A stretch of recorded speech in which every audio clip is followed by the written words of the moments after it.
So whatever the last salaries that I had, we clear off everything. And then we start off fresh and zero. Yeah.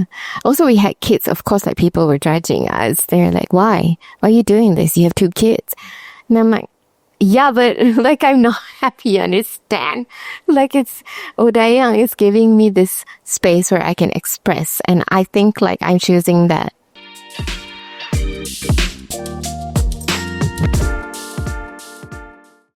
Hey everyone, before we begin this next episode of the Hello Mentor podcast, I just want to say if you're job searching or hiring, check out hiredly.com. We are not just another job platform. We make it easier to find the jobs that people actually want, and we help companies stand out to hire the right talent. So there's a lot of smart tech and there's a lot of human touch. That's Hiredly. So you can head to hiredly.com and give it a go. Hey everyone, it's another episode of the Hello Mentor podcast, and we have someone special here with us today. We have Dayang from, is it Oh Dayang? Is that what you call the business that you're building? So I am the Dayang in Oh Dayang. I'm Dayang, and I actually just make batik earrings for a living.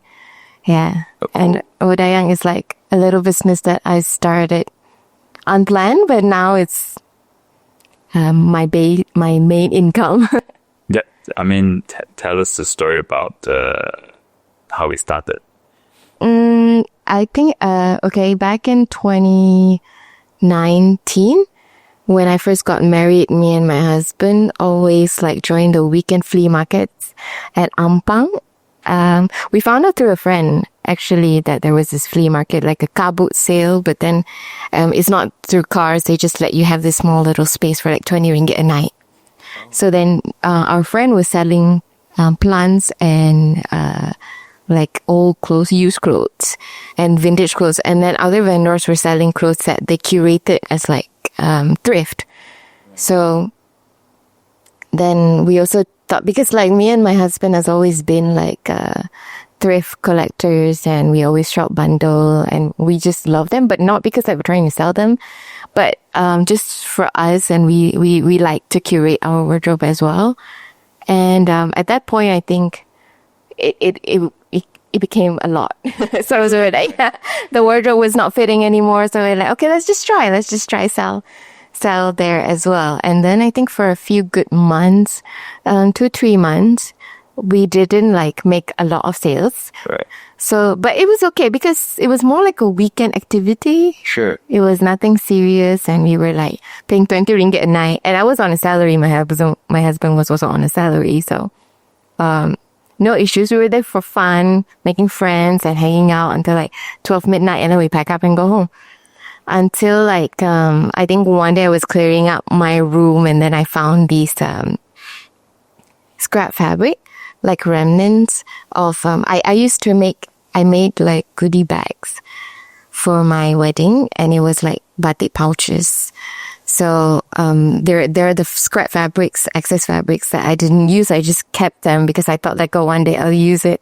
So I just brought it to the flea market when I was gonna be there. I think like it was a Saturday, and then there was not much of a crowd during the day because they start at 3, and then crowd started coming after dinner because there's a restaurant there. So then we just like hang out, and I also bought some earrings off Shopee to try to sell at the market. Also never moved. So then I started wrapping the earrings with the excess fabrics just for fun, just to pass time, you know. And then it actually like, oh, it looked cute. And then the other vendors tried it, and then it's like, oh, it looked cute. So then we thought, okay, let's just put this on the table and see how it goes. We're selling it for like 20 ringgit. Oh, wow. Like you accidentally discovered it. The thought is, I just need to cover the boot space for 20 ringgit. So yeah, and then one started moving. I made another one, and it started moving. And then it's like, okay, one weekend is done. The next weekend, I made more prior to the event. Right. So when I opened the booth, the earrings were already ready there. So these are not customers that found me online or what. They were just there at the flea market, right? Then they they saw it and they thought it was cute, and I started posting it on my personal Instagram, and then everybody saying like it's cute and they want it. So it's like, okay, let's just try.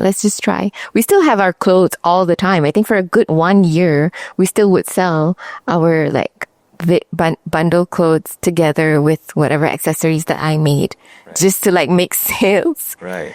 So, but then, I think it was during during the pandemic, maybe like a month, right? Literally a month before that, we had our last prop up at Rumah Tangsi. That was the first time that I decided to not sell clothes along with the accessories. And just go all in. Did go all in, yes. And, it was okay. People like really loved it, and, we didn't make a lot. I think we only made 30 for a whole weekend. And it was great. It was great. So I think, that's when I thought, okay, it can just be something on the side. It's so cool. As in, like, you obviously set out a little booth. You're trying to sell used clothes. Yeah. And then while waiting, you kind of like played around with some of this batik fabric. Yeah. And you accidentally discovered something people would buy. Yeah. Oh. It was not planned. It was never planned. Oh, wow. Yeah. But why were you, so when you decided to drop the whole, like, I don't want to do the clothes thing, just want to do the this accessory thing, like what made you decide to do that? Because I imagine you still a lot of clothes you would sell. Yeah, I ended up just giving away the clothes to my friend who was doing like a live Shopee live every night to sell these used clothes. So I just like take everything in. You can sell it off. Like I didn't even ask for the money. And I think it's because I just enjoyed it more, because it was something that me and husband was making together. And he wasn't fully making it at that time, but then we were both like, picking out fabrics and seeing what's cute and what's not. And then because he was also a practicing artist during that time, he was whenever he was drawing or something, I was right next to him crafting. So it was a good bonding moment. And I think I just really liked crafting it. So when I got back to it, because of the flea market, it just felt like, I couldn't stop. Now it's like the ideas just keep coming after that. Right. Yeah. Right. How do you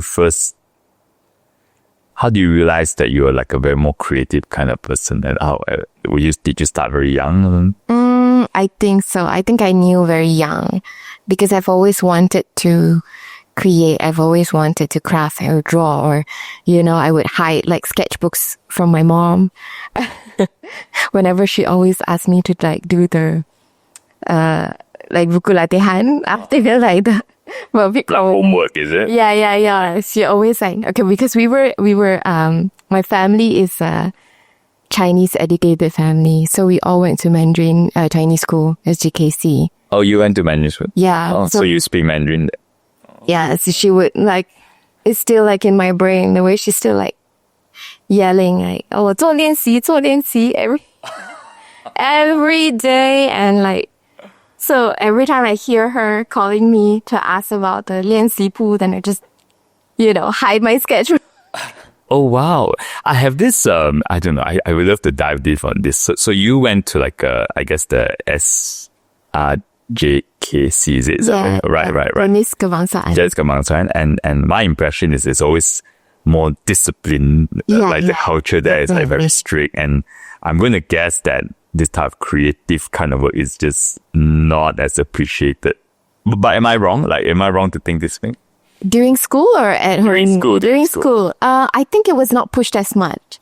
But they do push sports, gymnastics and volleyball, a lot of choir, more like performance. Performance, yes. There's like the Diabolo. Right. So the 24 Seasons drum. Right. So performance art, yes. Right. But I think like fine art or craft, not so much. I see. But I think in primary school, we had to go through a lot of the Chinese calligraphy. Right. Yeah, so that is the closest thing I do. To art. Like. Yeah. It's really hard, right? That's not easy though. Right. Oh, so hilarious. So, okay. So since you were in school, you started dabbling into this. Yeah. And then I think during that also I loved performing. So I would always join those like semi-club or the performances for like certain whatever celebration at school. It's always me. Like on stage, it's always me. You would always see my face. And then after, I think like I started dancing at first, traditional dance the first few years in tingkatan. But that's when I don't go to jenis kebangsaan anymore. Just went to a sekolah menengah kebangsaan. Right. But because we were from Serdang, so the area is a very small like Chinese kampung. Right. So 99% was Chinese students. Even at the under the high school. Yeah. Right. Even though it's not a specific Chinese school. Right. So the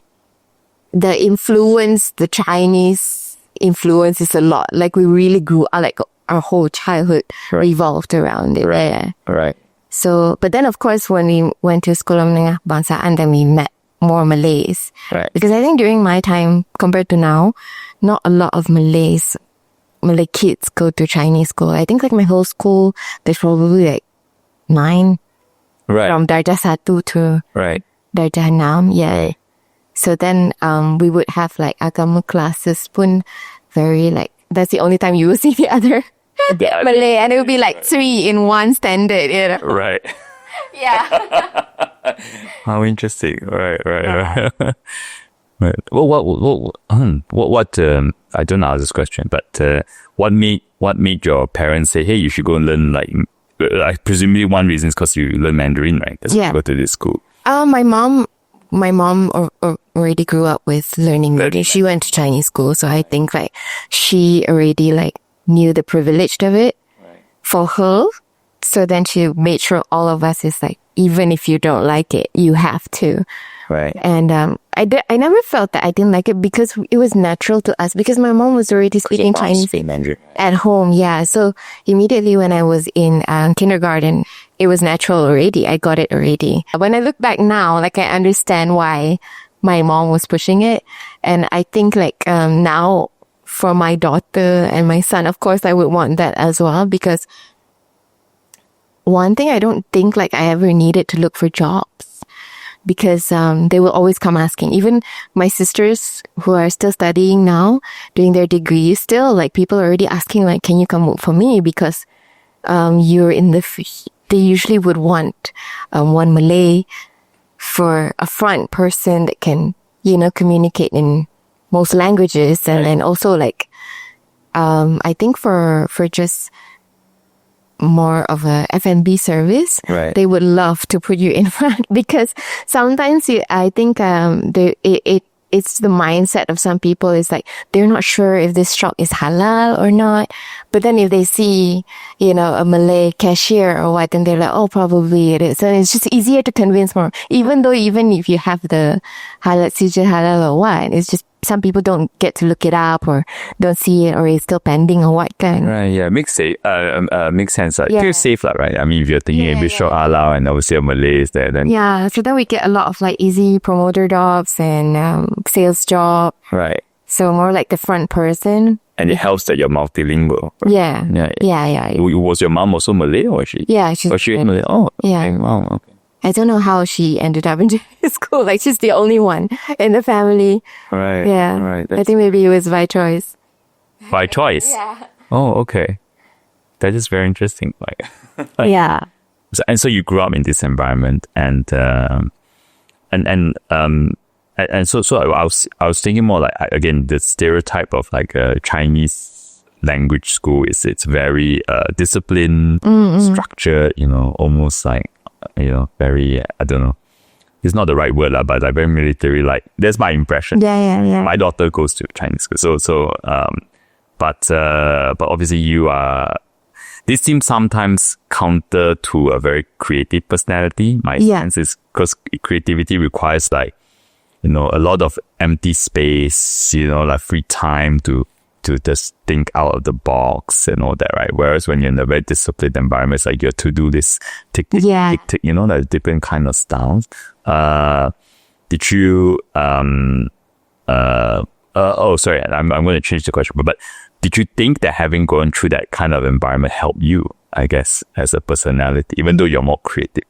Yes, I think like, and it shows because I think like some of my customers, more of the older customers, like the moms and the grandmas, if they found out that I was Chinese school, and then they say, no wonder you know how to run this business. And I think, I think to them it's like, it's a wow that, you know, I could be able to do this while having kids and while having a job at that time. So it's not that for me, it's not that it's a wow. I don't feel like, I don't feel anything special when we just do it, right? So that's why I think it's to them, it's like a shock that, like, how do you feel that this is nothing? Like, you can just take this on. Because I think we've already built that way, you know, the discipline, the determination. And it just comes naturally. It's not like I had to adjust my habits into it or what. You already think like that, so you just do like that. Right. Yeah. Right. Okay. And so when you first went into university, what did you pick as a subject? Arts. Oh, right. You picked arts. Okay, sure. Okay. Secret, because it showed during my SPM that I was not into science and all that. So I remember I was so nervous after taking the results, the SPM results, and I was so scared, like, oh, what are my parents gonna say? And then I was just waiting by the door because like my parents were out. So then when I was waiting by the door, my dad came in the house and he was like, okay, since you can't study science, what do you want to do? Then it's like my chance, you know, it's like, it's finally time. So then, my mom was the one that's now pushing me to go, okay, there's this school called Malaysian Institute of Art. I think like now I understand they just wanted me to get through that school part, you know, it doesn't matter. Right. Like, you know, you failed or what, as long as you tried. Right. So, that's what they wanted, as long as you tried to score, even if it didn't work out. Right. They just wanted to make sure you were educated, you understand what's it like to have, to learn to the discipline, the system, the structure of everything. Right. So that was more important. So then like after that, it's like when you have a choice, then okay. Right. I get to make them. And then my mom brought me to Malaysian Institute of Art, and then we went to the open day and see everything. And it's like, okay, let's do that. I ended up taking fashion and textile design. It was a double major. Interesting. I don't know. Obviously, we have an age gap here, so I don't know whether the system still works this way. But back in my time, I think when you get past Form 3, you have to pick between science or art stream. Yeah. It was still the same during your time. It was still the same. And so you finally got to do what you wanted to do when you got to university. Yeah. So you say what? Fashion and textile? Yeah, fashion and textile design. I see. Right. I didn't even know those two things were originally separated or what. Then when I started college, then I understood that fashion is about making the clothes and textile is really about like turning into plain fabric into something for you to make the clothes. So it was like we were making things from scratch. We had to make the fabrics. We had to make the dye. We had to then learn how to create the pola. And then after that, we learned sewing and then draping and every little detail. So it was it was a long semester. I think one semester we had like 8 to 10 subjects because of the double major. Right. Yeah. It's easier for other courses like fine arts and all. I see. Right. How do you study art? I never like, you actually... There's no book. The book is mostly at the library. Oh, so there's no book? No book. Oh, right. Everything is based on assignments. I see. So your sketches, your crafts, your final product, yeah. But it depends. That's my course. So I guess fine art is different. Industrial design is different. Illustration is different. So for us, everything is hands-on. Like you're always full of fabrics. You're always full of colors. So I think the only book part is when you learn about fashion, what's the class called? I think it was like fashion management, and then you learn about making resumes and proposal. Yeah, those you still have that basic, but only like one semester. I see. But this is like diploma. I'm sure degree, then you can like dive in deeper between, you want to go to the management side, then you learn more of the things, the structure of the industry or what. And then if you want to go into like the creating side, then it's more still hands-on. Right. So during degree, you can still more separate it. Right. Got it. Oh, okay. Oh, that's so interesting. So you learn with your hands, lah, basically. Yeah. Everything is like, you really need to be technical and experience it. So then you have assessment weeks. There's no tests. But then, of course, in college, you still have to take the MQA subjects. So the Bahasa Malaysia, Bahasa English standard, you still have to take it. Yeah. Those, right. But those are the tests that we need to take. For tests for the course that you're taking, then you have to present your art. Right. Your dresses or your textile. Right. And then if like a midterm assessment, then it's like, oh, how far are you with your sketches? Like, how is the idea evolving? Like, what can you do next? Like, Right. So a lot of that. Okay. Right. And then when your first job was in e-commerce, is it? My first job after college? Yes, after college. No, I was in F&B. I was doing a coffee shop. Right, you in F&B for a while, and then you went into e-commerce later, right? I went to a gallery first. Right. Yeah, so I was a gallery assistant first for a year. Right. A year or two, I think. Right. Yeah, and then I went into e-commerce. Commerce, right. And at what point did you decide that I'm going to go all in on this, selling my Batik earrings?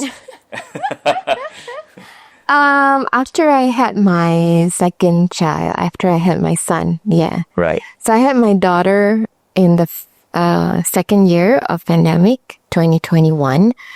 So during 2020, you basically had so much time because I had a secure job.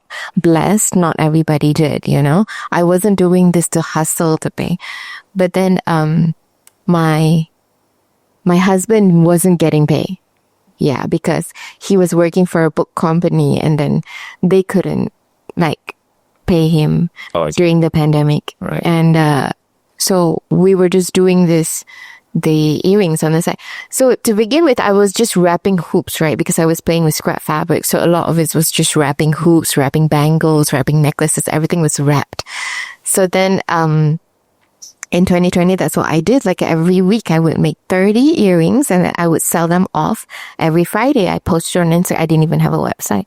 Just posted each photo on Instagram and write the details on the caption, the size, the price, and everything. So then everybody would wait Friday night. Dayang will upload a new batch. And because everything was one-ones, so I had to take photo of everything. So then we immediately know, because we were selling things for like 30 ringgit at that time. Right. So we knew that every Friday we'll have a salary of 900 because right. we made 30. We kept it at 30 because that's the only time we had to make. Yeah, because I was still working. Yeah, even though from home, I was still working for Shopee. So then we knew that every Friday we would get that 900 if we sell out. Right. Yeah. Right. And it always sold out. Right. So then at one point, also it was pandemic. I even had like tailors from Amcot Mall, like Batik brands that are making custom dresses, send me their scrap fabrics because I was out of scrap fabrics. Oh, okay. And I think that's how we started thinking like, oh, we're just an upcycling business and we are making things from scrap. Right? So not waste them. And then at one point, the demand grew bigger and we couldn't cater to with just scrap fabrics. So then we had to start buying a whole fabric. Sorry. Right. We had to start buying a whole fabric. And that's when I realized I had my daughter first, early 2020. And then it kind of it was the first child. We were trying to get the momentum and we took a little break, but my customers, my followers were still around, they were through it with me when I had my daughter. They were all happy for me. We would still chat. And that's how great the community was. So we still kept in touch even though I wasn't launching anything. And then I got pregnant again. Soon after I had my first one, I got pregnant again with my son. And that's when we started buying the whole fabric, a lot of it. Then I realized like when you get the whole fabric, you see the flowers. So then so sayang if you just take out the flowers because we're going to cut it in strips and then wrap it, and then you don't see the flowers. You just see the colors if you wrap it into a hoop. So then I figured out a way how to harden the flowers and turn it into a whole earring like this. Yeah. So that's when the business like had no chill. Ever since then, it's like, I think I got the idea, I tested out, then I'm like, buy a few more materials and just test out what was best texture-wise and make it solid-wise. And I'm sure it wasn't great yet at that time. Like, I don't even know how the glue would hold and all. And I just tried launching it. I think it was sold out in like 15 minutes, 70 earrings. And I even had them on pre-order. Whoa. So I was like shocked. And that time I was still pregnant with my son. So yeah. Right. And then after that, this was when your friends were helping also? No. Or not yet? It was just, my husband wasn't even helping at the time. He was doing the hoops. But then the full batik one, the flowers one, it was just me because I was still experimenting. Right. So I think after, even like when I had my son, during confinement, I was cutting flowers because my son came out earlier. Oh, right. So I remember that night clearly that, I was cutting flowers, and my husband had a job at that time. Like he was doing freelance as well. So at that time he had to go back KL because I gave birth in Taiping, my in-laws' place. And then he had to go back KL. So it was just me and my son and my daughter. And then my daughter is sleeping with my parents-in-law. It's fine. But my son that night was like, it's like every night he's fine. So I'm like, okay, tonight I'm going to try to make some batik.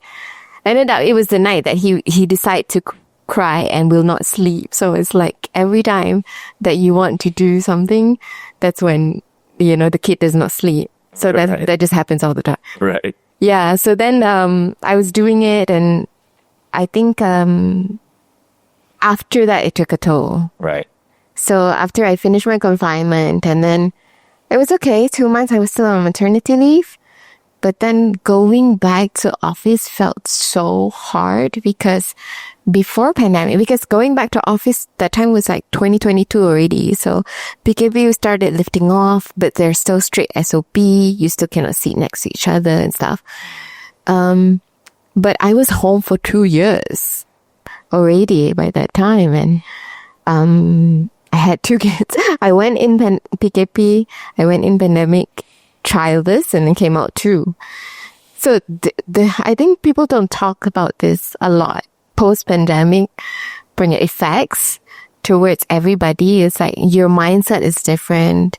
The way that you're trying to adapt life after is so different. And everybody was just getting sick, right? Post-pandemic, because they haven't leave the house, and then everybody's trying to build up their immunity again. So that's when everybody leaves the house all at once, and then you get sick, everybody's sick.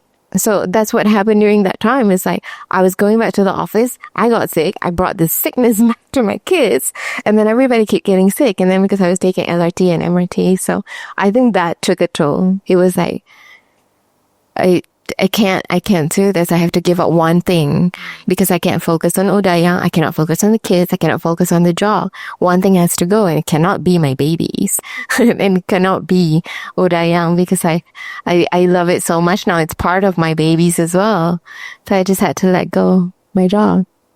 Right. And that's how you knew, right? Right. Yeah. I think like the depression in the house was so loud. Like, so we knew, like, because going to work was hard during that time. Yeah. Right. And my baby is still so small. Right. So emotionally and mentally, we weren't great. Yeah. So to save our marriage, our household, and, to feel right again, we needed to like focus and be around each other more and try to like, Right. yeah. So Oh Dayang was really obviously generating some income. Yeah. Maybe not a lot, but so it sounds like it was mostly not really a financial decision, right? No, right, not at all. Right. You need to prioritize. Yeah. You decide to prioritize your family. Yeah. And Oh Dayang allowed you to get an income while you have. Yeah. With that. Well, okay. Oh. It was a very heavy discussion with my husband as well. It was a very emotional and heavy. Of course, it was hard for me to leave the job as well because I have been in the company for 5 years. We have made so many, of course, great team. I was at that point a senior associate and, you know, having a whole team under me. And then my boss was great. Actually, the first day I went into Shopee, I think my team was only 12 and then it grew into 40. And we were still working with the same 12 people or whoever that came in afterwards. Still, the turnover was very, very low. I think only 1 or 2 people left because that's how great the team was. The company-wise different lah, you know, because different department, different experience. Maybe it's not the same for everybody, but for our department, it was great. So to lose a lot of the relationship and time spent when you're so used to like always talking to each other every day, it's different. I know everybody says like, it's okay, you can still reconnect. Yes, but everybody will be on a different relatable issues then, you know. I will have business struggles. You will have departmental struggle. Yeah, it's not going to be the same. Right. So it was a very heavy decision for me as well. And for also my husband. But then he was like, you know, he said that at that point, like it was so obvious that we weren't happy because I was not happy. And, you know, it just takes one parent to like, you know, bring the whole mood of the family down. Because for me leaving to work, like I had that I'm not happy face on. So that's why my husband says, you know, it's okay, just quit and then we'll figure it out. Right. Yeah. Right. I know it was like, it's not recommended. It's not advisable. It's not good. Don't follow us. I think like, you know, everybody's journey is different. And for us, it was that. And, of course, still no regrets. But at that time, we really much just like, we planned everything, whatever money we had, we paid off our debts so that we can clear off any like monthly payments that we need to clear and also that we can really focus on clean income so that it's like a fresh start. So whatever the last salaries that I had, we clear off everything and then we start off fresh and zero. Yeah. Also, we had kids. Of course, like people were judging us. They're like, why are you doing this? You have 2 kids. And I'm like, yeah, but like, I'm not happy. Understand? Like Oh Dayang is giving me this space where I can express. And I think like I'm choosing that over like anger and hatred anytime. Yeah. And I suppose, I mean, yes, you have 2 kids and sure having a steady income is good, but if you're not going to be your best with your kids. Yeah. You're unhappy. If it starts affecting, you know, the kids, it's going to affect their growth and growing up, like their childhood. So let's not go there. Like that's what I'm afraid more. So, because it's not like kids know the value of money, you know, unless you teach them. So they just need to know that, we have food. We can eat this, what we can and cannot during that time or whatever they ask. If we can give, we give. We will always put them first, you know, even though if we have to like not eat or what, then it's okay. You can get whatever you want as long as they are fed, they are happy, we're good.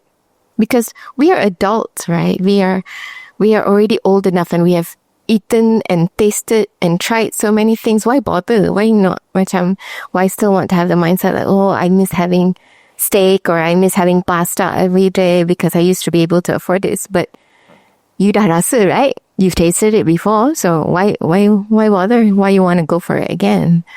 Yeah, it's good enough. It's a blessing that you already were able to taste it. Okay, now everything like have to pour towards your kids, because they're just starting out life.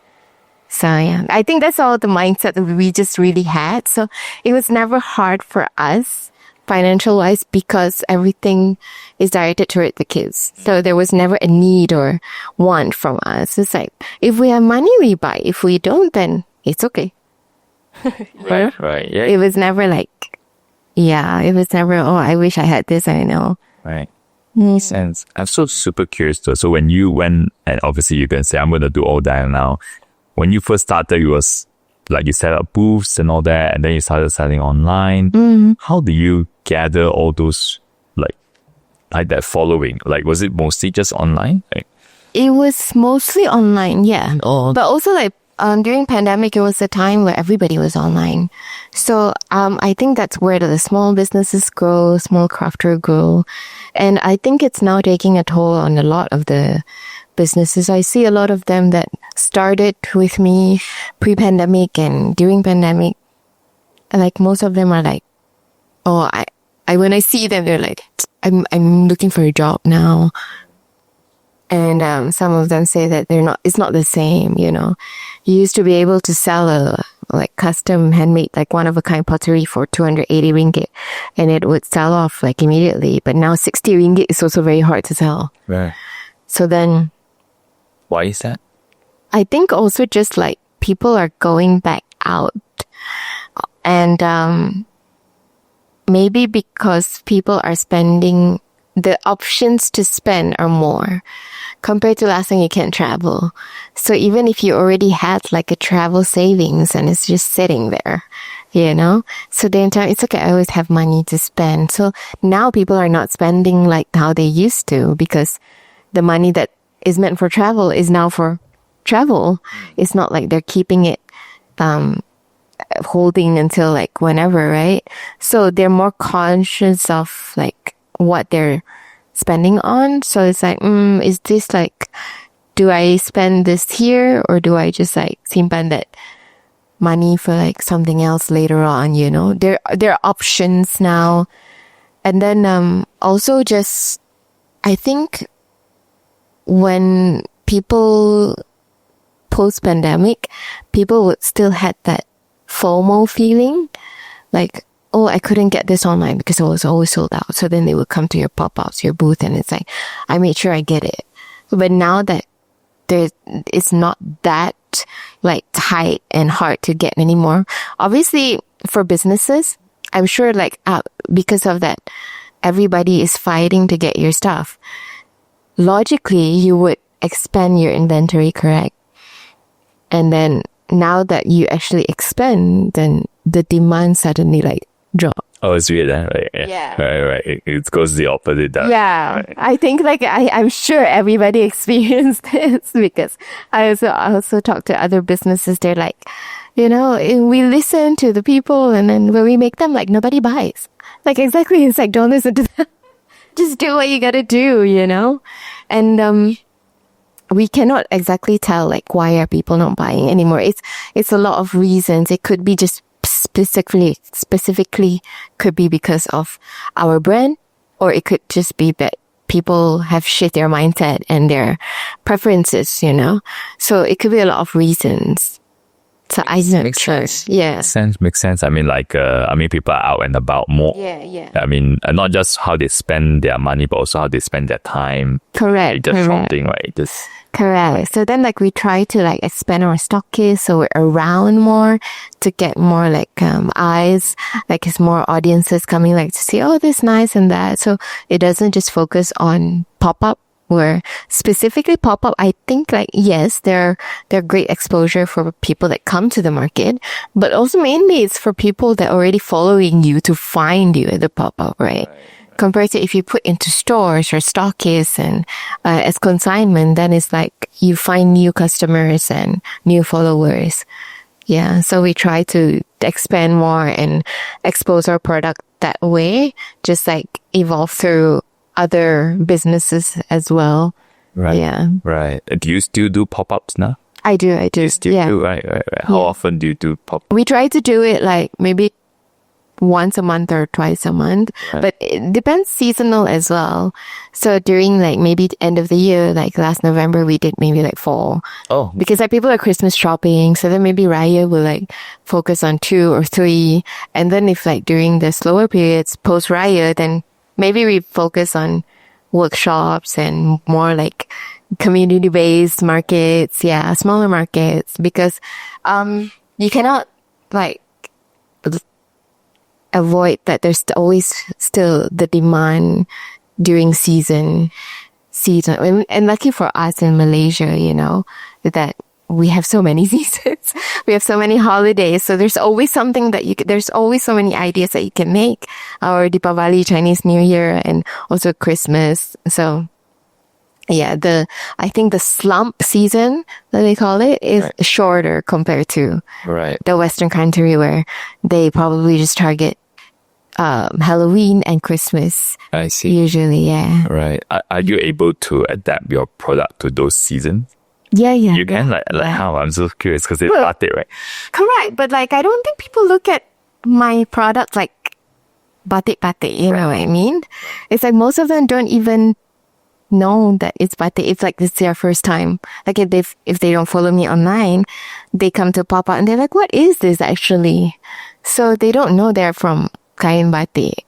All right. Yeah, because I think like also people didn't think that this is possible to even harden a batik fabric into wearable accessories. Right. So I don't think I ever had issues with that. I see. Yeah, people always just see it as a very colorful and daring statement earrings and pieces.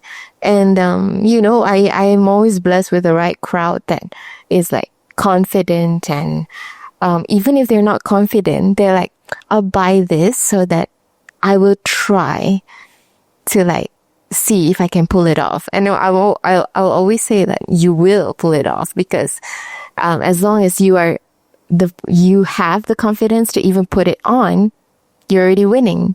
Because, you know, it's not that the earrings make you pretty. It's your confidence to be able to carry the accessory that's going to help you like glow, right?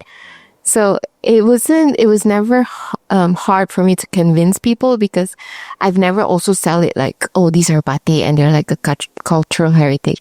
Yes, it is, of course. And we try to emphasize that, but I've never sold it that way. I've always just sold how like these earrings can make you glow. Yeah. And there's every type of earrings for every type of face. We make the drop ones, we make the hoop ones, we make these wing types for those that likes bigger statement, and you know, they can be louder than your makeup. Sometimes you don't even need a full face makeup to catch the attention. Like from far, you can see the earrings and they're like, what's that? So then it's a great conversation starter. And I always like, if I go to pop-up, I just wear my t-shirt, I wear my jeans, and then I have the earrings on. Immediately people will stop because they see me wearing it.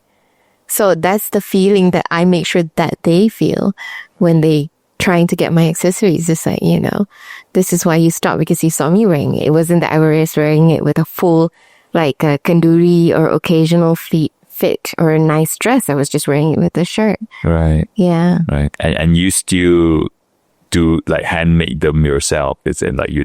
Yes. You. Right. And is it, do you buy fabric now, or like is it still like upcycling? We buy fabrics now, but I do have fashion designers that send me. Like I have a designer that also runs like a batik corset business and custom batik business, and they do send me their scraps still.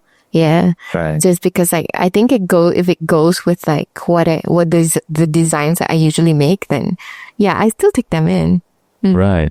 So I'm trying to imagine how this works. So you get like a piece of fabric and then you have to look at it, and then every time you think about, what am I going to do with this? Yes. Is it right? Like almost from scratch, is it? Yeah. So we don't buy the fabrics in bulks because I think like this is a gift. Because I am able, when I see that batik, I knew immediately like, oh, what this can be turned into. And my husband doesn't have that. And when I had my team also, like, they didn't have that. They couldn't see, like, even when I was trying to explain to them, like, look, this can be this, if we cut like this, and they're like, yeah, no, okay, later you tell us, you show us, you know, Right. like they don't see it. It's like, for me, I can literally see like the flowers lift and be separated, like visually, like I see how it looks already, you know? So that's why we still like go and handpick the fabrics, because I need to see the flowers. Right. So we don't buy them in bulk. We memang go buy like ones. So to make sure that I know what to do with it, instead of just having fabrics like, oh, I don't know what to do with this, it's just lying around. Right. Then I'm not sure, like, what can I make out of it? Because the vision does not come to me, then I don't know, right? Right. So sometimes, like, of course, the more you practice or the more you make, you kind of have more ideas put in. It's like, oh, actually, especially when you make them and then mistakes come, like when you accidentally cut it a certain way instead of what you envision. And then you're like, oh, actually, it can be something else. Then it turns into something else. It's so limitless. It's so fun. So there's never a limit, and we can actually always evolve from it. So then if I mess something up, then my husband will say, oh, actually, like, it's okay. I can use this to make this, you know. Nothing goes to waste. The whole fabric will be used. Even if like there are strips, then we turn it into hoop earrings or like just red bangles and stuff. Right. So every part is used. Right. I love it. I feel like a lot of people, once they understand the story behind how something is created, Yeah. it becomes a lot more, more meaningful. Yeah. I mean, we're living in a world where obviously a lot of things are produced at the factory, and I mean, again, there is a place for this, you know. But this is where it is really, I don't know how to put it. There's just you know, it just feels really good that every piece of the product is created by someone thinking about it a bit differently. Yeah. You know, it's not going to come out the same all the time. Yeah, that's why we always, at first, when we started the business, we always say it's like, it's made for you. And then somehow it's only one. So it's like, you know, if it's meant to be, it's made for you. Like a lot of people will come to the booth and like, oh, I wanted this one. I'm like, sorry, girl, it's not made for you. You know, if you wanted that and then it's still available, then it's meant for you. But then they always find a piece after. Even if they don't get what they wanted, they always find a piece after at the booth that's like, oh, actually, I like this one better, you know? So there's always something that's made for everyone. Right. Yeah. And I always take a lot of feedbacks, of course. It's like, oh, I don't like to wear this type because it makes me look rounder. So then it's not like I studied jewelry, so I don't know what's great for face and skin and whatnot. So the feedback really will help. Then I know like what kind of face shape will go with this earring. So then I started creating earrings towards that crowd and creating earrings towards those that don't have piercings. And then, we try to cater to everyone lah. Those like, I want a pop of color, but I cannot go too big. Like if I work in a corporate, you know. So then we'll have the smaller ones. Then it's like, you still have that flair, but it's not too loud. Yeah. Interesting. Right. And your husband is still helping you with now? He is? Right. How's that dynamic working together? I think, it's a roller coaster. Of course. I mean, like, I think like every couple that works together would definitely say that, right? Like, I'm sure the other day I met with the Lillian & Co. Founders. We had a market at their studio, and we related, like the four of us was just saying like, oh, same, you know, like we know who is who, because only like couple founders will understand the struggle of working together. Yeah. It's like there's I mean, from all those that I've met, like it's like there's a lot of pros and cons. Number one, because you're a couple, therefore obviously not that it's like there's commitment, right? Like you're actually together even on a personal level. Yeah. So things will get done, but sometimes it's difficult to blur the line between work and the personal and all. Yeah. Right. I think that issue falls a lot more on me because I'm like sensitive. Yeah. So I'm like the baby in the relationship. Yeah. So he's more mature. I see. Right. Yeah. Do you have clear distinction of roles and responsibilities? Kind of, yeah. But of course, because the perks of it, though, as a couple is like, either way, you're free labor, you know? So whatever that, if I mess up or if I like cannot pick up the slack, then he will have to. Like, you can get angry at me, but no choice. We're in this together. Yeah, and you can't go anywhere, so. Yeah. And I think he loves me enough to like, always like, I mean, of course, there's always, I think like in between agreement and decision making, of course, there's one logical and then there's me, like, who's always in the, la la land, like, we can do this, we can do that and all.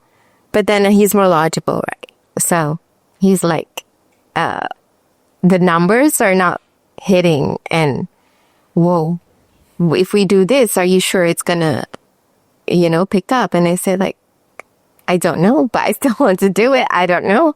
And I think like that's the problem that, there's no one to even like help us, if it's just the two of us, no one to help us decide, like, no one to have a say in the final decision, because you want to win and I want to win, then it's like, okay.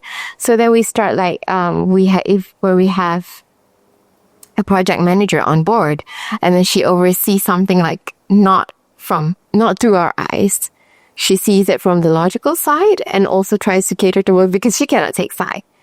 So then like she will say like, she will consider all possibilities and then like, okay, I think it's possible, but we have to give way here and we have to give up here. Right. Yeah. So it's best to also have a third person, of course. Like, I think it was harder when it's just the two of us when we had to decide everything together because it's like nobody wins. And then of course he will be like, okay, go do it your way because I will always win. Yeah, I will always win. I'm the wife. But then he never fails with the I told you so, He will still come back with me with the I told you so, but fair, Right. Yeah. So having a third person there to sort of like moderate Yes, correct. disagreement, is it? Yeah. Right? Oh, it's so interesting. Yeah. Right. That helps a lot, yeah. If like before we had a manager, then it would be like my sisters. Because I have 3 sisters and there will be like a panel, Me and my husband would pitch and then they'll be like, okay. So, but sometimes they're biased also because they will take their sister's side. So kasiyan lah, my husband is the only guy in the family. Oh my god. Do you have any rules, like for example, like no business talk after 9 p.m. or something, or there are no rules at all? I don't think we ever set it, but he don't do that. I do. Sometimes we're already in bed. It's like, oh, Dayang, what if we do this? Then he's like, can we talk tomorrow? I'm like, I can't. It's here now. So yeah, then, it's on you. You got to start like writing down notes. But then I feel like for me, if I have an idea, the enthusiasm is so strong that I got to do it right away. Like I got to find ways to do it right away. Even if I don't do it. Because I'm scared that if I lose interest in it later, it's not going to be as great. Because then your focus is halfway. Yeah. So that's why I'm the type that always just like blah, blah, blah to him. Like I always just yap and tell him every single idea. I think sometimes he pretends to listen. Yeah. Because then he like, when did you tell me? I'm like, I told you. So 2 days ago. Yeah. I do find this interesting with creative personalities. I think many of you are going to be quite like in the moment, like you catch something in the moment, then that is the yeah. Right? And you cannot. It won't work if it's like tomorrow. Yeah, I think for him too, because he's also an artist, so he also paints and draws and come up with like conceptual works. So he has that too, and then he does that to me. Okay. Yeah. Right. But the difference is when I say my idea with Oh Dayang, he has to do it. That's why. Yeah, because whatever he does is his work, you know. Also, he's doing something that's just his. Yes. He's also working on Oh Dayang. Yes. Okay, yeah. got it. So it's like for him, it's like whenever I get an idea, then he has to execute it.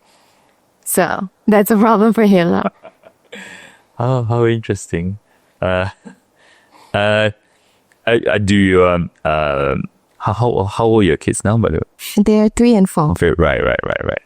So obviously they right. So obviously do they see you doing your work, or like, Yeah, they do? We're very heavily influenced. Right. Yeah, and I think like because of that, then I feel like, of course, no regrets that I quit my job to do this full time.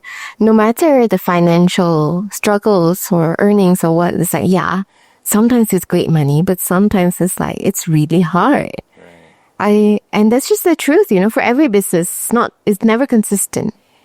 But one thing I know that it's consistent is my kids are fed. They are very, very inspired all the time because I will be at home crafting. My husband will be at home painting. So there's always an area for everyone. My son would sit with my husband and paint, and then my daughter sometimes will also want to paint. And now my daughter is helping me making the bag charms, and you know, if I need to tag price, and then she will take out the stickers for me, then pass it to me. You know, there's a flow now in the house. Right. Yeah, so then like with my son also would like to come and play with our beads and make a mess, but messy play is their nature. Right. So I think like they are very heavily influenced with the creative environment. I see. Yeah. Right. Because your husband's an artist, which actually leads me to another question though. So if both of you have creative backgrounds, if you're running a business, I mean, there's stuff like spreadsheets and cash flow and operations. So how do you figure that out? Okay, but I think I learned a lot of spreadsheets from my 5 years in e-commerce. I see, right. Yeah, so that's a great plus point. And I had to teach my husband that. Right. So, because he's like a very traditional artist where he remains with not digital art. It's a full on painting and drawings with pencils and, oil paints and stuff. So it was, a bit harder to have to teach someone from start. But then my husband is also the type that's like, no, it's okay. I can learn. So he finds out things for himself. I just teach him like, okay, what are the basics? But then other than that, you know, he takes it on himself. So, it's okay. But, managing cash flow and all that is, I think also comes with the basic, because I've been actually, even after SPM, I have run kind of a business before. Not seriously, because I also didn't know what I was doing. But I was selling clothes that I have bought, like in wholesale, and sell it out. Yeah. So after SPM, before college, and I would join events, markets, those little booths at Subang Parade at the top, and then E-Curve, LG floor. So E-Curve is closed also now. So then I would just sit there and sell. So we'd always know what it's like. Also my experience at the coffee shop that I worked with. So I always knew what was like petty cash, what was like the money that you need to make, and how much money that you need to set aside for your modal and for your staff or part-timers that help you. So all that basic is also, it's just work experience. What made you do that though after SPM? Sounds like you have a bit of an entrepreneurial trait. Yeah, I think that's also like why they called me the SJKC breed. It's just, it just comes with it. But, I don't know. Actually, I don't remember how it started. Yeah. But I know that, that's when I also got into jewelry kind of. Yeah, because I think in 2013, earlier 2013, that when, there was website, there's this blog site called Blogspot and Tumblr. Yeah. So, and Deathly Hollows of Harry Potter, which came out. So I was like, I wanted the Deathly Hollow as an earring. So I made, like, my dad was like, oh, there's this acrylic factory just across our taman that we can go to, and then we actually designed it and asked the factory to print it and cut it for us, and then it was doable. I was able to make earrings with just acrylic, but I never pursued acrylic. I don't know why. It's just then I just wanted to dive into a lot of DIYs. I was already making, it was like something new every year. I think that time I was making a charm bracelet as well, and it was like leather cords and a lot of little charms. So then I would just sell them ready-made at the booth. And then I was making galaxy shoes, painted galaxy shoes, hand-painted. Galaxy shoe. You know the galaxy print, like, I don't know, maybe they would know because like it was more of our age. Yeah. During Tumblr, there was this like galaxy print that was like very famous. They would have caps and bags in galaxy print. So it's just a paint of galaxy of stars and stuff. So yeah, I would paint shoes in galaxy and started like selling them. Yeah. At Taylor's Lakeside, I would join booth like that. Yeah, and then I got into college, so that's when it was all put on hold. And it's so interesting. Yeah. Right. Even in college, there was 1 year I was making coffee scrub. So I was like always making things. I know. You're making things and selling them. Yeah. It's like at the end of the day, it's not making things just because I was like always like, okay, I'll just try to sell this. Yeah. Even though it didn't work out, then it's like, it's okay. You know, it's fun. In some sense, you're monetizing your creative traits. It's my hobby. It's my craft. Your hobby. Yeah. Everything I DIY, everything I monetize. Yeah. Oh, is this interesting? And recently, I think you've collaborated with Machino, I believe. Yeah. They've got a pretty good following, so that's a pretty good thing for you, I guess. Yeah. Dayang also. Yeah. I mean, like exposure-wise is great, and I think it's just also like the whole we get to do things together with other businesses, you know, and being a whole day. I mean, they're selling, they make shoes, and then Lillian & Co. was also part of the collaboration. So they were making candles, and there's Lucas that were making phone cases, and I was there to make earrings, right? So everybody had like one goal to make like something of their own in Machino's interpretations. Our interpretations of Machino's brand, like the Hana flower and all. So it's great to see how everybody's creativity just like sings, and like, you know, we get to do this whole community thing together. It's not just for the community, like we ourselves as entrepreneurs are also a great, strong community.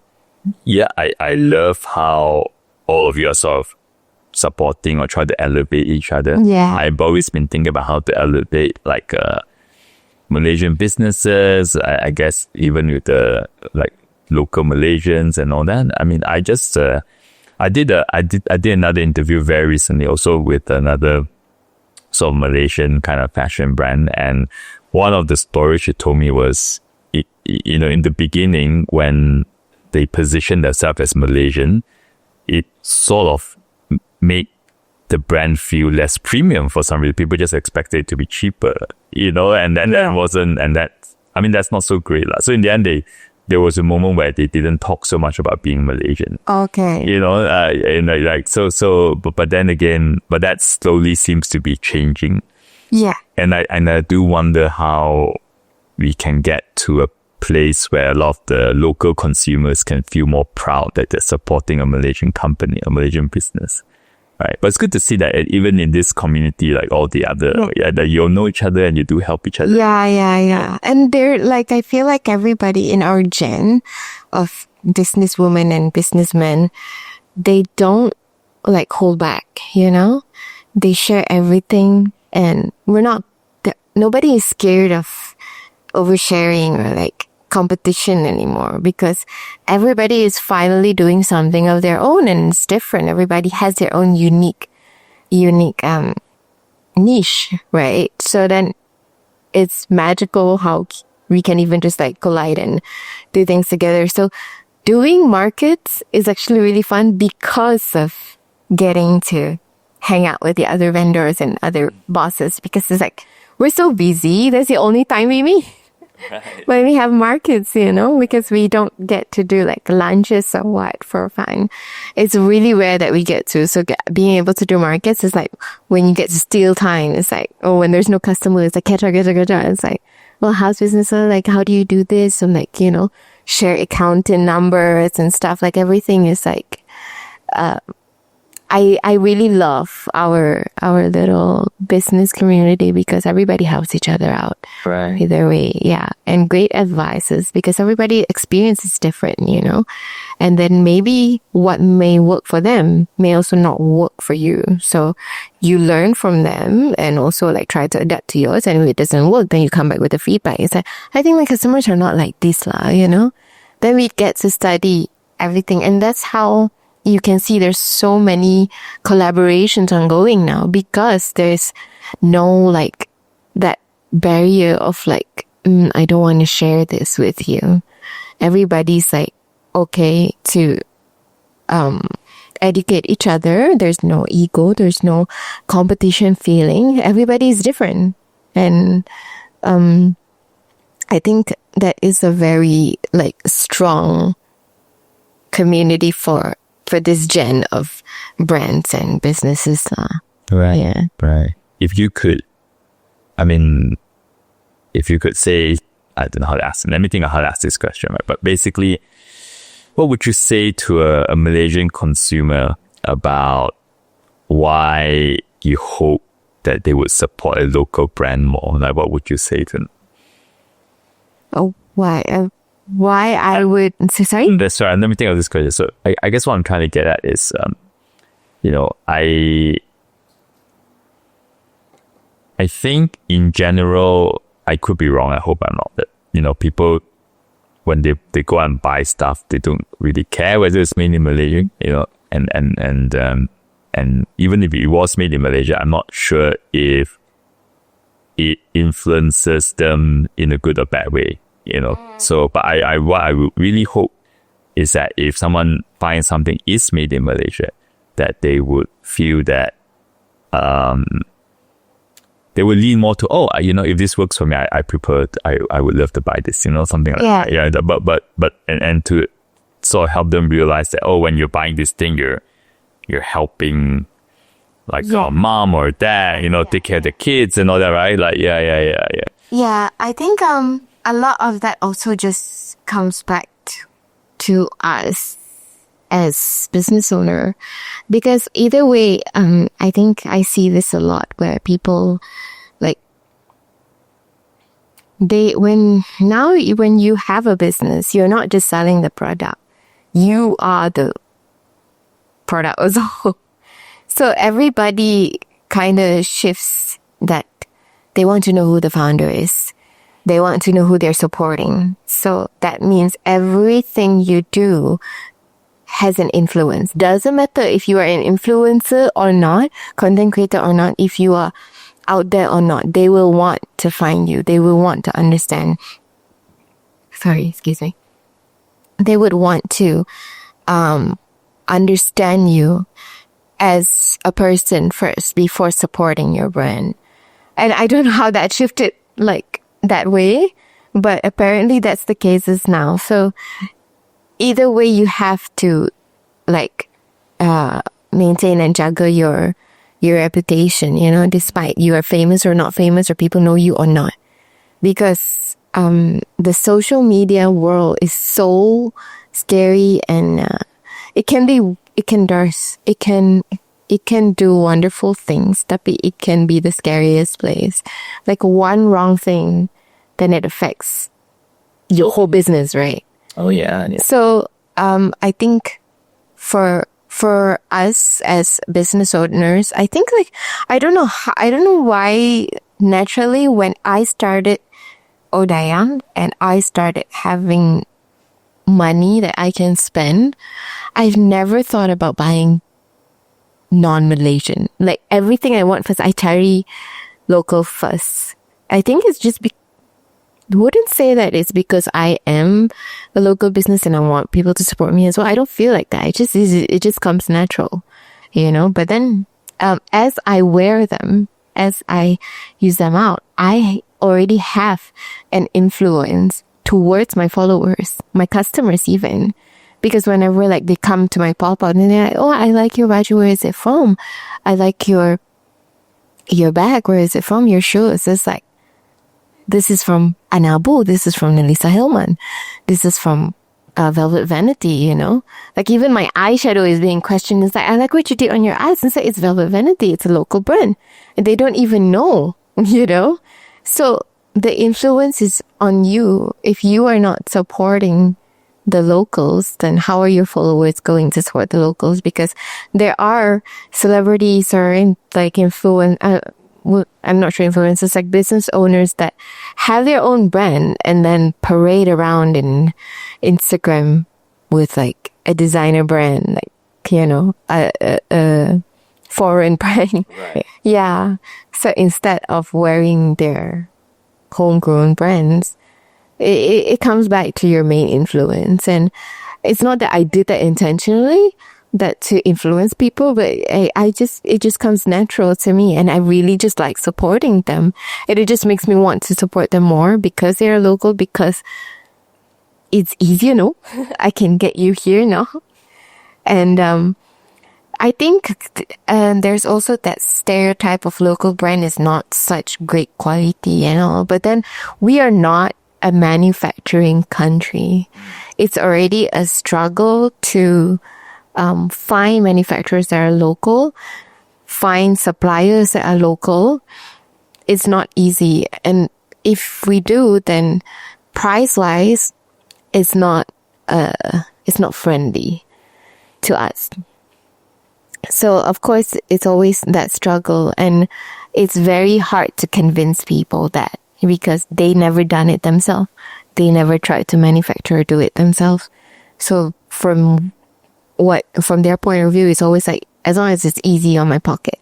But then how come you don't have that mindset for like international brands? It's like, you're okay to spend there. Because they would think that Malaysian is cheap. But if you don't support now, how are you going to help them grow to improve their quality? Like, we need the feedbacks. We need the solution as well. So we always like have to make the mistakes first to always learn the solution, right? But then like if people are not supporting, then lama-lama these businesses are just gonna not know what went wrong. It's like, people are just not buying because Malaysian is considered like not premium or cheap brands. Tapi actually, we just need the support to pump up the improvements.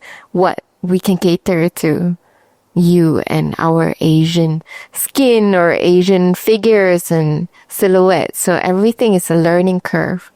So you can see like how brands from like Whimsy Girl that have started with a very small fan base and grew to like very, very in demand. That I think like people said that they never had to fought for Whimsy Girl because nobody knew about their quality and all. And even so, there are times that they get backlash or what. It's like, oh, your quality is not great, da da da da da. But then, yeah, those feedbacks are what is going to improve the business, right? Okay, there are people who are saying this. How do we fix that? You know? So you really need to start with the support either way. And like, people don't get to say that Malaysian brands are cheap if like are not premium or not good quality if you never even tried it yet. Yeah. But you cannot just try it once and like not come back. Don't come back like next month. Come back in 6 months time or next year, try again and then see like if they really improve, and then you can say like if it works for you or not. And of course, like we're also a multicultural country. Not one brand works for everyone. Like different brands will work for different skin, different silhouette, different height of, you know, we're all like very diverse Asians here. Yeah. So everything, there's always like, back to what I said, there's always something for everyone. Right. And I think I'm hoping also that as we all evolve, you know, that there's always like very big manufactured things, and in the digital world there's the whole topic about AI and all that, and then my sense is that we're probably going to swing in a direction where a large group of people are going to care about what is very human made, like, handmade, human made, that suddenly has more and more meaning, and to actually go out and actually see the people who are creating the thing that they're actually buying, I think would start to matter more. So in fact, when you're saying that, when you're still doing all your pop-ups and stuff like that, I have a sense that a lot of people would actually like that, like actually, go there and, by the way, when you're running your pop-up store, do they know that you're the person that's making it? Like, No. Oh, they don't. Okay. My followers do. My followers do. Right. Because I show up on camera. Right. Maybe you should. Like, I think they'll love you even more. Like, I made this. I try to be, but because we're still a small team, it's not like, sometimes it's not possible. And I don't want to of course I have instances where I had to come to pop up over 1 hour of sleep or 2 hours of sleep, because other than this business, I still have kids, that doesn't sleep through the night. Right. So sometimes things just happen if the kids get sick and I still have to run the pop-up, of course. Right. But I try to be at the pop-up, but sometimes, it's not the healthiest look. Right. Yeah, so I don't want to come off unfriendly or because nobody is going to understand that you didn't sleep the night before or what. Yeah. Is it for them? It's just they're just a coming customer, and this is not the face that I want to see when I'm trying to buy from you. So I have my sisters help me out for pop-up, so you can. Oh, got it. Right. So you do you do the work, as in you create the products and then you have help. Yeah. And the pop-ups, right? Yeah, but of course they are my sisters, so that they also understand the workmanship that goes into it, the hardship that goes into crafting it, so they can explain it. Yeah, but then also they're all also Dayang. My sisters are all also Dayang, so it goes with the brand. It's okay. Oh, yeah, also Dayang. Oh, okay. Yeah. So Dayang is for the Brunei Sabahans and Sarawakians. It's the Raju or Putri here. Oh, I feel so uneducated. Or Siti, if you have one Siti and all the siblings are Siti, yeah. Dayang is that for Borneo side. Oh, okay. Oh, because the boys are Awang. Yeah. Oh, I've seen that. Oh, right. Yeah. So then, all my sisters are also Dayang lah. Right. But then we always introduce each other oh, we are the other Dayang. She's the Dayang. I am the Dayang. In the Oh Dayang. The rest are the other Dayangs. Oh, okay. All right. So sisters all are called Dayang. Yeah. How interesting, right? So sometimes we get that are you the Dayang? And then they're like, no, we are the other Dayangs. So I did do some customers do come and say, oh, are you the one that make it? So we then have to explain yeah, but then also maybe they think I'm just, some followers just think that I just show up on camera just because. Right. I think they thought that I outsource it or what, because it's still a shock to them that, we are making this in-house and ourselves. So I think that makes them appreciate it more, that they also get to meet me in person and talk really long about what's the process and all. Yeah. Sometimes that's the fun part of it all. Getting someone to share it with. Mm-mm. I've got 2 last questions. So, first one is, if you could write a letter to yourself, at the point where you first quit your job to actually just go full on this after you had your kids, what would you put on that letter? Was that 5 years ago? Something? Yeah. Right. What would you put on it? No, it wasn't 5 years ago. It was only 2 years ago. 2 years ago. Yeah. So okay. Right. It was 2 years ago. What would I? I guess I would just go back and tell myself that, stop being so scared of what's to come. And you are always, always, always blessed with people that wants to help you, that is very caring, and you're always supported financially, mentally, and just physically. Everybody just starts showing up for you, even when even when you started losing some friends, the right people start showing up. So, yeah, I would just tell her that this is getting emotional now. Yeah. No, well, it was a big decision, actually. Yeah. It was.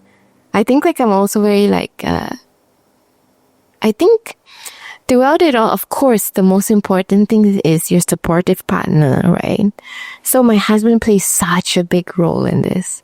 And to be honest, like basically he sacrificed a lot for me to, after having kids, him giving up like his artist career put it on pause. Like he didn't paint for I think a good 2 years to just pick up the family and make sure I get to like do things in my 20s, you know. And we have a 5-year gap. So when I was having my first, he was already turning 30. Yeah. So I think also it's just that he has never been like, of course there's always the I told you so, always like, but it's never like, oh, it's your fault. And I also never done that to him, that thing, you know, it's your fault, or we don't blame each other. If things are great, we celebrate together. If things are hard, we hug each other. That's it. It's like, it's okay.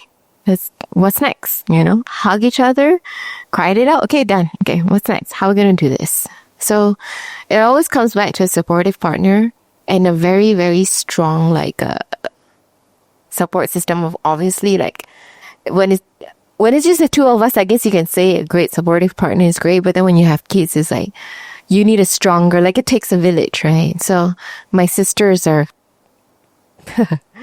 you know, like whenever I have pop-up, it's like, can you guys babysit? Okay, it's done. We're there. Tonight, we're there. Like any emergency, they will come for sure. Right. So a great support system is important. Obviously, you will see who are not going to support you. When you start to take things seriously and take on your journey, you will start seeing people that don't support you. And that's fine, because why bother? Yeah. That means you don't need them sebenarnya. Right. Yeah. Okay. And last question. If there was a young Malaysian listening to this podcast right now, and maybe they have a very creative personality like yourself, with a touch of entrepreneurism, a touch of it. And they're also asking the question, should I go get a job? If I get a job, how do I get fulfillment from that job? Or should I just come out and just start making my own stuff? How would you help them think through this decision? I think if someone were to come out and say that to me, I would just say, just do it. Do what your heart already tells you to do. Because that was it for me.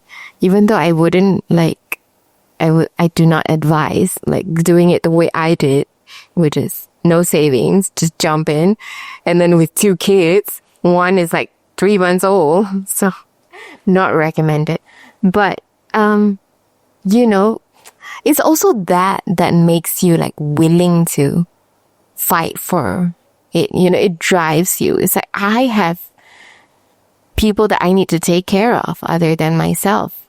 So it comes back to you sanggup or tak sanggup. Like, are you willing to makan nasi telur every day? Are you willing for you to be able to create? Are you willing to sacrifice the luxury of buying anything or doing anything anytime? Time itself is a sacrifice for you. So just ask yourself that. It's like, if you're willing, then go. Why is there just scared of? At the end, you made your decision and then you just have to fulfill it if you think that you're done. Like, if there's still more to do, do it.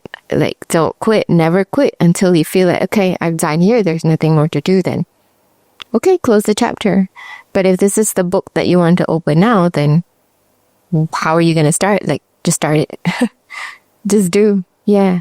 If you plan on it, I feel like it's gonna like I said about the enthusiasm part earlier, that if I lose the drive, the focus on it because I'm no longer enthusiastic about it, then it's like, oh, it's not a great idea anymore. Like suddenly you see before the bad ideas come, before the bad visions come, just start first. Yeah. Like you missed the moment. Yeah. It needs to be done. Yeah. Because at the end it comes back, if you don't do it, someone else will. So do it first. Yeah. Because I believe that if the idea came to you, it will also go to someone else if you don't take it and make something out of it. Right. Yeah. Is there like just sneaking one last thing in? So is there like a counterpoint to that? Like, is there a situation where you actually tell someone, actually you should go get a job? What might that be? Or at least go get a job first. Let's say what might that? Okay, actually, I would if the person never had a job before. Like for me, I came out of 3 jobs before I do a business full time. So, of course, the work experience is so important. Not just about the money or savings. No, it's more of like your social cues, your basics of working with someone, or basic of leading the team. Because even though if you never led a team, you will have experienced it from a leader. So you know what direction you would want to go for and not go for. Whatever type of manager that you get, if they were bad or good, then you know what to be and what not to be. So, 100% I would say that, try a job first, and then if you really feel like you want to do this, go ahead. But if you don't have a job experience and you want to jump into it straight away, that's also like possible. But I feel like I've also shared this with someone else before, another creator and crafter.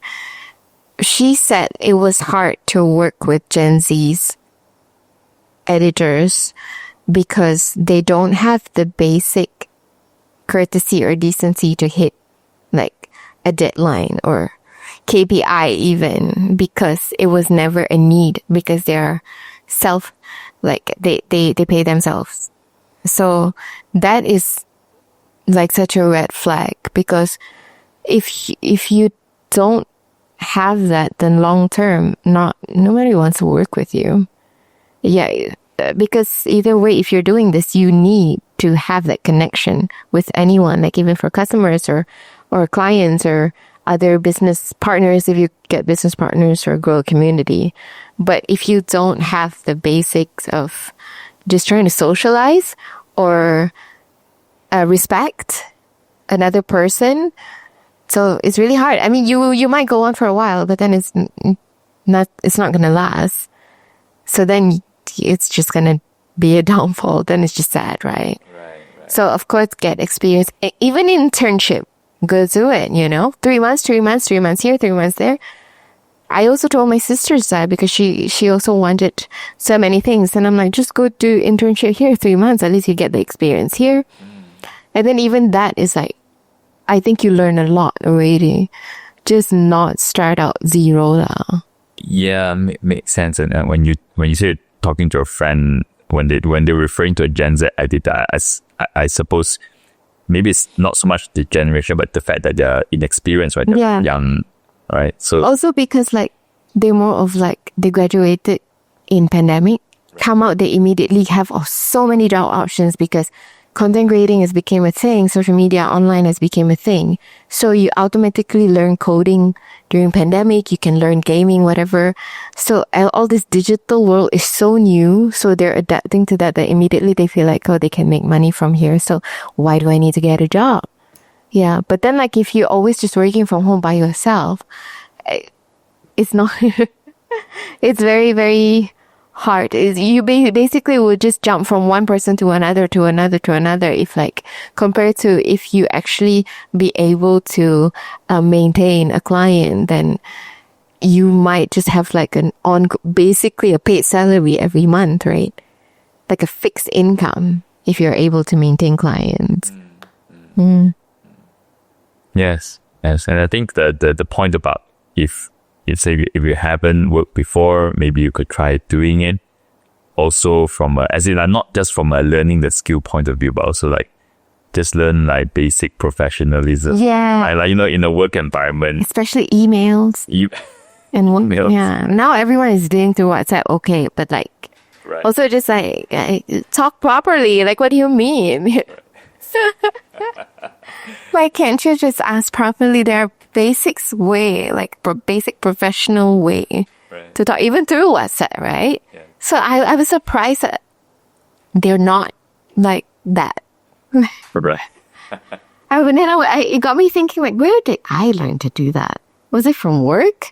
And I'm like, oh yeah, maybe it was from just a service job when you learn how to talk like in a decent professional way. A service job is like waitressing or at a coffee shop, So it's just as simple as that. You can even do it on the side because that many coffee shops take part-time, like waitressing and like cashier work or make coffee, because then you learn to talk to people. So it's just a professionalism that's like very, very hard to find now. Not that they are being rude, it's just that the decent way of speaking, Yeah. To get the conversation going. Well, thank you, Dayang, for joining us on this podcast. Thank you so much, Medicine. Thank you for having me. Thanks for being here. And just to wrap it up, where can someone find you actually? Like if they wanted to buy stuff that you're making. They can go to odayang.com, and then they can also find us on Instagram to follow our journey, and we also announce all our pop-ups on our social page, Oh Dayang, on TikTok and Instagram and Facebook. So everything is available on purchase for purchase on odayang.com, and there are also list of stores that we are available in on odayang.com. Oh, love it. All right. Thank you again. Thanks, Sai. Thank you, Dad. Thanks.